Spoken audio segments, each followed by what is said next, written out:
Yasemin'in, benim komşumun, ilginç bir komşum vardır benim. İlk komşuluk deneyimim çünkü. Annemlerle yaşadım. Sonra eşimle yaşadım. Tek başıma yaşamaya başladığımda ilk karşıma çıkan komşum Yasemin'di. Onun da doğum günü, onun da olmasını istiyordum ama geziyor. Kadın geziyor. Allah dağına göre kar verir derler ya. Herhalde ben kitap yazayım diye benim karşıma böyle insanları çıkarıyor. Komşum Yasemin dünyanın en ilginç kadınıdır ve ben komşu diye onu biliyordum. Evinde oturuyorsan, yazarlık yapıyorsan yazarsın, yani bir havalı bir işin var, yazıyorsun, evde yazıyorsun. Ya, sarma saracaksın. Evde oturuyorsan telefon her an çalabilir, kapı her an çalabilir, güvenlik her an arayabilir. Herkes ne dedi? Kargo gelebilir. Kargo gelebilir. Şöyle havalı bir yazar olamadım. Bir ay kapanacağım, telefonumu açmayacağım. Acil bir şey olursa ben sizi ararım. Öyle havalı olamadım. Bir gün yapıyorum, akşamına yazı yazıyorum. Ertesi gün havuz başında kızlarla soğuk kahve içiyorum. Arada bir yazıyorum. İşte komşum da buna fırsat vermedi. Ben daha önce yazar olacaktım. Evet. Çünkü ben ilk sevgilimle ayrıldığımda daha yazar olmamıştım. Ya da ilk boşandığımda daha yazar olamamıştım. Olabilirdim. Yasemin yüzünden olamadım. Çünkü kapıyı çalıyordu sürekli. Değil mi? Eski komşulukları görüyorum. Annem birinci muhatap, biz ikinciyiz, yani gelene hoş geldin demekle görevli insanlarız. O kapı açıldığında annemin yüzü hep böyle şen şakraktır, güler gülümser, hoş geldin der. Allah'ım diyorum, ben annem gibi olamıyorum. Çünkü kapıyı açtığında Yasemin'e anladım ki Yasemin çok iyi bir kadın, bir iyilik yapıyor sana. Örneğin kapıyı açıyorsun, bir çorba getiriyor diyelim. Sonra bir şey oluyor, Yasemin o çorbayı getirmiyorsun istiyorsun. Çünkü Yasemin çorba verince sağ böbreğini almadan seni bırakmıyor. Bunu da zamanla anlıyorsun. Ki şöyle oluyor. Yasemin komşum canım benim diye arıyor. Tam da ihtiyacım var böyle biriyle dertleşmeye. Ay gel bir kahve içelim diyor. Gel diyor. Başım mı ağrıyor? Yasemin başını ovuyor. Ertesi gün sen başını yeni ağrımış, yeni geçmiş. Yasemin'in migreni tutmuş oluyor, seninkinden daha kötü.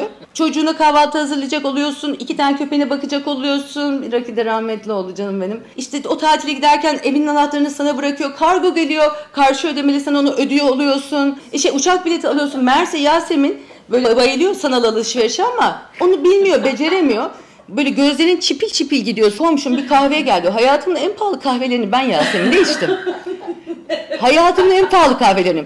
Komşum nasılsın? Bir kahveye gel diyor. Tamam diyorum Yasemin'cim, geleceğim. Üniversite sınavlarını çalışıyorum diyor. 300 sayfa okudum. Gözlerim yemin ediyorum bozuldu diyorum. Bir bakıyorum ekranı bana dayıyor. Yeni telefon almış. Bütün ayarlarını yapıyorum. Yaparken kredi kartını girdiriyor. iTunes şifresini bilmem nelerini yaptırıyor. Benim gözüm zaten çipil çipildi. Ne içtim ben? Bir kahve içtim. Dışarıda 10 lira. Yasemin'de çok pahalı. Böyle sağ böbreğini almadan bırakmıyor. Sonra Yasemin, bak buradan sesleniyorum Yasemin'e. Kızım sen benden bir türbüşon aldın vermedin. Bir çanta aldın vermedin. Kolyemi geçen gün boynumda gördüm. Bende de bundan var diyorum. O benimki zaten. Ulan habire istiyorsun da niye geri vermiyorsun? Tabii hiç verme huyu yoktur. Yemin ediyorum MacBook bilgisayarım var onda. Hala vermedi. 20 yaşında yazdım yazılar içinde. Vermez ki. Tabii 6 ay mı oldu abla? En sonunda ben Yasemin'den konuşarak ses mesajıyla ayrılmak zorunda kaldım. Çünkü artık öyle bir boyuta girdi ki sen diyelim uçaktan inmişsin, seyahatten geliyorsun, yoldan gelirken benzinciye uğrayıp bir şey alacaksın. İndin mi komşum diyor. Ne tatlısın ya, indin mi diyorsun. Ben de benzinciden uğradım deyince bir bakıyorsun 2 poşet mal sana sipariş ediyor o benzinciden. Sen daha kendini getiremiyorsun. Gecenin 3'ü olmuş. Hiç unutmuyorum bir gün. Sabah 5 mi enerjik de yürüyüşe gidiyor. Ben de yürüyüşe gidiyorum ama o çok yavaş yürüyor. Yani saatte diyelim o 3 kilometre yapıyorsa ben saatte 6 kilometre yaptığım için arada turda karşılaşıp selam vermem gerekiyor. Çünkü bu spor. Selfie çekiyor, bakıyor, bir kere denedik. Fakat o sabah 6'da gidiyor. Ben zaten sabah 6'da seyahatten dönmüş oluyorum. Tak diye uyuyacağım. Bir de zor uyuyorum ya. Kapı çalıyor. Hadi diyor. Bir de o kadar neşeli ki kızamıyorsun. Hadi diyor yürüyüşe. Yasemin yarım saat oldu. Ben geldim, gelirken sana benzinciden de şey aldım yani. Bitmiyor Yasemin işi. Bir ara böyle bir uzaklaşmak zorunda kaldım. Ama böyle kibarca bir ses mesajı attım. O da çekindi benden falan. Sonra işte tekrar böyle götüm götüm geldi yine Yasemin. Kapıyı çaldı. Özlüyor. Ben de onu özlüyorum. Evet. Ama belirli bir doz alabiliyorsun Yasemin'e. Yani bu aşı gibi işte. 3 haftada bir alabilirsin Yasemin'e. Çok ilginç. Bir kere gidiyordum ya onun peşinden Marmaris'e. Ya yemin ediyorum bak, bir de öyle iyi kadın. Orada bana otel bakıyor. Otellerin içine gidiyor. Ya kızım diyorum tatilinden. Bak işte o iyi ya. Öbür tarafta bir şey oluyor sana, anlamıyorsun, kendini sorguluyorsun. İyi ya. Anladık ki sonra kendisi de söyledi. O ilgiyi çok severmiş. İlgi görmek için ilgi gösteriyor. Aslında güzel bir manipülatör Yasemin, değil mi? Tabii böyle Senin başın mı ağrıyor? Bir tane ilaç veriyor, sonra sen eczaneyi vermek zorunda kalıyorsun.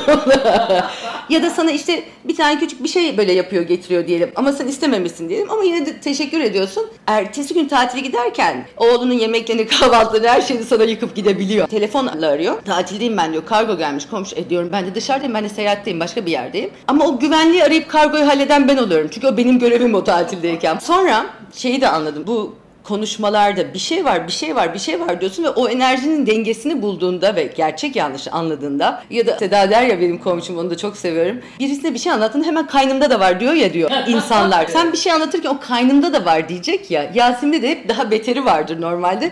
O yüzden böyle bir şey anlatasın gelmez insanlara. Yok, Yasemin'le anlatıyorsun ama şeyi çok iyi biliyorsun. Eğer bir anlatırsan 85 kere anlatılacak sana ya da 85 şey istenecek, ama bunu yüzüne söyleyip diyaloğunu böyle tuttuğun sürece dostluk da eğlenceli vakte geliyor. Kapıya ben şey yazmıştım. Lütfen kapıyı çalmayınız, yazıyorum ve evde seans veriyorum diye. Seda şey demiş. Belki hani o zaman Yasemin, dedim ki yok, Yasemin onu çalar kapıyı. O kağıdı da alır, der ki komşu bunu kime astın der. Yasemin o kişi işte.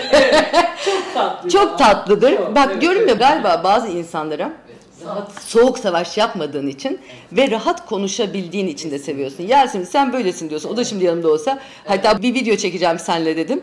Böyle süzüm süzülür bir de. Tatlı. Çok tatlı gerçekten. Bak bir tane de öyle çekelim. Bu kadar filtre yapıp, ulan gözlerim kahverengi senin, mavi yapıyorsun. Yasemin diyorum, hangi programı kullanmıyorsun? Ben kullanmıyorum ki diyor. Sonra diyor, gözlerin ne zaman mavi oldu Yasemin diyorum örneğin. Yo ben kullanmıyorum, bilmiyorum ki diyor. Duydun değil mi? Evet, söyle. Senin yanında yaptı değil mi? Çünkü ben programa merak ediyorum. Yani nerede böyle mavi göz yapılabiliyor falan diye. Yo diyor, ben kullanmıyorum ki diyor. O sen değilsin Yasemin. Instagram'daki sen değilsin. Ve senin arkadaşların takip ediyor. Görüyoruz. Biz mavi gözlü olmadığını biliyoruz Yasemin'ciğim. Seni seviyoruz. Kıssadan da hisse çıkarmak istiyorum. Hayatınızda gerginlik yaşadığınız zaman, soğuk savaşa girerseniz eğer, konuşmazsanız sorunu, siz de ona işte surat asarsınız. Hayatımın en pahalı kahvelerini sende içtim diyebilmek bile dürüstlüktür o kişiye.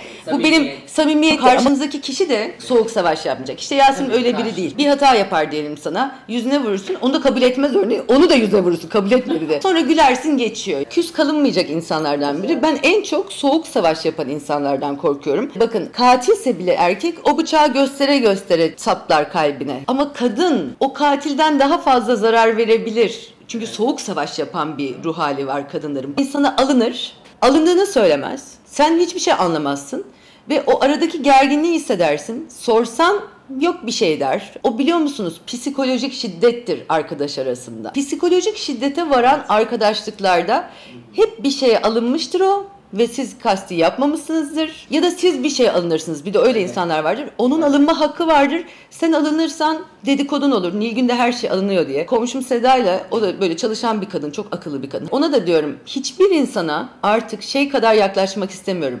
Hesap soracağım. Aslında o hak edilmiş sitemdir. Neden bana haber vermediniz? Ya da bana hesap soracak kadar. Nilgün neden Seda gelince beni çağırmadın? Hiçbir insana bu yakınlıkta olmak istemiyorum ve bu mesafe gerektiriyor. Böyle de hayat çekilmiyor aslında ama huzur bunu gerektiriyor. İnsanlar hep şey derler, az insan öz insan olsun. Az insan da önemli değil. Bir insan olur, kahrından ölürsün hayatında. Bak, bir insan mahvedebilirsin ki genelde eşlerde yaşıyoruz bunu. Pasif agresif tutumlar kadınlarda çok vardır ve narsist erkeklere kızarız ama kadınların ruhunda pasif agresiflik var. Hiçbir şey yapmadan soğuk davranırlar. Hiçbir şey yapmadan bir cümle söylerler. Bak, bir cümle. O cümleyi beyninde kurarsın. Yok ya, böyle demek istememiştir dersin ama öyle demek istemiştir. Çünkü kadının o hin zekası insanı yıpratır ve birçok, bakın, mutsuz ve yalnız ve depresyonda hisseden kadın, çoğunun da çok arkadaşı vardır. Benden seans alanları da her zaman derim ki, o kadar çok kişiye anlattım ki, işte o kadar çok arkadaşım var ki sağ olsunlar, destek oluyorlar. Bir dakika diyorum. Çok arkadaşı anlattıysan o konuyu, şu anda iyi değilsindir. Çünkü herkes kötülüğünden de değil, kendi yaşadığıyla örnek verir. Eski sevgiliyle barışırım ben ve çok mutlu olurum. Derim ki ona, bak eski sevgilinle barış, çok mutlu olunuyor. Eski sevgiliyle barışırım, 3 kere daha aldatılırım. O zaman dedim ki barışma. Herkesin yaşadığı kendi istisnası. Hayat istisna. Tecrübe değil. Tecrübe denen şeye çok güveniriz biz. Tecrübe güvenilecek bir şey değildir. Tecrübe ön yargıların bileşkesidir. Travmaların bileşkesidir ve bir çocuk saflığından seni uzaklaştırır ve hareket etme kabiliyetini azaltır. Çünkü tecrübe korku ve çekinme getirir. Ben bir aşkta yaralandığımda yeni bir aşka genç kız gibi atlayamamamın sebebi tecrübedir. Hayır, tecrübeli olmasam güvenim yitmeyecek. Bir kimya yapımız var bizim.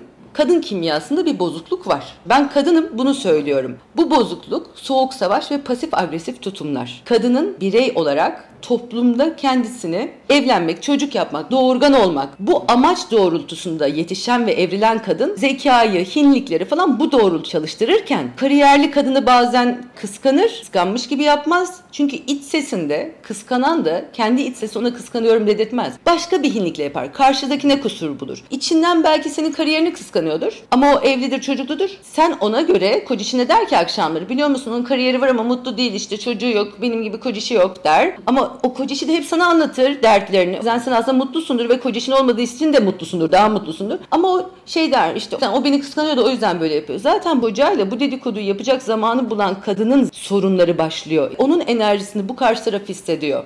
Ve bu karşı taraf bir şey hissedip biraz geriye çekildiğinde de kıskançlıktan bakmıyor denir. Yani algıda kendini kayırma var dedim ya sana, algı yanlılıklarında. Kendini herkes kayırır. Bakın, katil mahkemede yakalanmış, deliller tutulmuş, adam onu bile meşrulaştırabiliyor. Yani adam öldürmüşsün ama bana bunu yaptı. Yani katilin bile bahanesi varsa kıskanç kadının da bahanesi olur. Psikolojik şiddetin en önemli kısımlarından biri pasif agresif tutumdur. Aslında içinden geleni söylememek, soğuk savaş yapmak, onun anlamasını beklemek. Cem Yılmaz der ya, ne oldu Emre'me? Emre ne oldu? Emre ne oldu? Habire bu soruyu sordurursun. O soru soran kişi de aslında düşük özgüven yüzünden egosu tavan yapar, yok bir şey der. Yok, soruldukça kendini önemli zanneder o kişi. Bakın, kimseye ne oldu, ne oldu, ne oldu diye sormayın. Ne oldu diye sormak zorunda bırakacak komşu, akraba, arkadaş, ne oldu, neden böylesin, ne oldu demek zorunda bırakıyorsa o kadar da dürüst cevap vermeyecektir zaten. Bana birisi hata yaptığında özür dilemesi umurumda değildir. Yani çiviyi çakıyorsun, çiviyi söktün özür dileyerek ama delik orada. Böyle bir şey özür benim için. Hangi özrü kabul ederim biliyor musunuz? Yaptığı hatayı savunmayla anlatmıyorsa o zaman içtendir. Buna çok dikkat etmek gerekir. Sana kızdım, beni geçen sefer aramamıştın, o yüzden ben sana böyle yaptım. Yani özür dilerim tabii ki. Arkadaşlık arasında olmaz. Hadi büyüklük bende kalsın gibi özür dileyen insanın kendini savunan, sen böyle yaptın. Hayır. Ben Hin'im. Evimde de biraz mutsuzum. Dertlerim de vardı. Birisi de hastaydı. Babam da şöyleydi. Seni böyle yumuşak yüzlü gördüm. Ve galiba o gün hıncımı senden çıkardım ya. Ben eşeğim. Özür dilerim, eşeklik ettim cümlesi en zor telaffuz edilen cümle Türkçe'de. O özre dikkat edin işte. Zaten bir insan özür dilemese de affedin. Çok rahatlatıcı bir şeydir ama o özürde şeye bakın. Savunmayla mı özür, yoksa ben bunu yaptım çünkü ben eşeğim diyebiliyorsa insan özrünü kabul et. Sen de bu aralar çok sinirliydin. Ben de işte hayır, sen benden özür diliyorsan benim tarafımı bırak, ben düşüneyim. Kendini savunarak özür dileyen insanlardan uzak durun. Psikolojik şiddetin dik alası. Anneme geçenlerde dedim, bu sefer dedim, büyüklük bende kalsın diye. Büyüklük bende kalsın da ne oluyor biliyor musunuz? Büyüklük size kalmıyor. Karşı taraf bak haksızlığını kabul etti diyor. O büyüklük bende kalsın, çok tehlikeli bir şey. Anneme dedim ki kusursuzdur herkesin annesi değil mi? Hayır. Kusurlu olduğunu kabul edersen kusursuz olacaksın. O yüzden diyorum ki ben Yasemin'le 1,5 sene kadar görüşmedim. Hani görüşmedim dedim. Kendisi benim ses mesajımı galiba ayrılık mesajı gibi algıladı. Ama gelip bana, biliyor musun ben yaptım galiba Nilgün. Sık boğaz ettim seni. Hak etmedin. Sen de çok yoğundun o zamanlar. Bana böyle bazen şey diyor Yasemin. Duvarın var çok fena. Duvar değil o diyorum. Keşke sende de olsa. Onun adı sınır. Korkma insan kaybetmekten, senin de olur. Yani insan kaybetmekten o kadar korkar ki Yasemin. İnsanlara bu kadar muhtaç olan insanlar yanlış insanlarla görüşürler. Çünkü o kadar muhtaçlardır ki ne hata yaparsa yapsın onlarla görüşmeye devam ederler. O duvar denen şey sınırdır. Benim sınırım vardır. Bağırıp çağırmam ki, ben kimseye bağırıp çağırmadım. Ben sadece onu böyle söylerim. İşte bak, o duvar değil. O kişilik sınırın. Halbuki ben Yasemin'in en kötü gününde de arayacağım kaç insandan biriyimdir, Seda ile ben. Derim ki ama gerçekleri çok söyleyen iki insanız ya. İlk önce hata yapınca bizden kaçıyor. Çünkü neden? Gerçeği de duymak istemiyor. Evet. İlk önce bir gidiyor böyle, onu piş yapanlarla bir güzel morali bozuluyor. Sonra geliyor bize, komşum böyle böyle oldu diye. Onun doğum günü. Yeni yaşı. Ona mükemmel filtreler nasip etsin. Ve o filtreli mavi gözlü hallerini o güzel enerjisiyle hep gerçek sansın. Çünkü öyle hep pozitif bakar o hayata. Gerçekten. Evet. Pandemide şunu anladım. Ne kadar çalışan kadın olsanız komşuluk çok önemliymiş. Komşularım iyi ki var. İyi ki de değişik insanlar. İlginç insanlar. Yönetimimiz değişik. Yönetim asistanı değişik. Güvenliğimiz oldukça değişik. Behçet ustamız var. Teknik değişik. Evet. O O yüzden çok ilginç bir sitede oturduğum için çok heyecanlı bir hayat yaşıyorum. Allah size de iyi komşular, iyi arkadaşlar, pasif agresif olmayan insanlar nasip etsin ve kusurlu olduğunu kabul eden insanlar varsa çevrenizde, kusursuz insanlar bulmuşsunuz demektir. Öpüyorum hepinizi.